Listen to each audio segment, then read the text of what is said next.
How to link Roblox account to Discord mobile. Is it possible? So let's get started with the tutorial.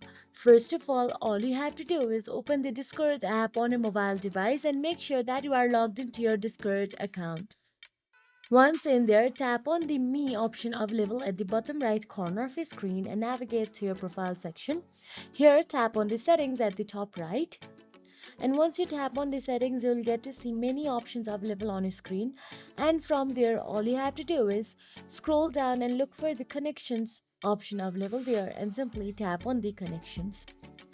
Inside connection, you can see many apps option available there. Tap on the plus one and view more.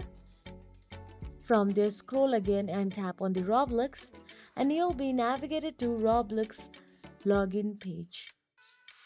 Now all you have to do is enter the Roblox login credentials,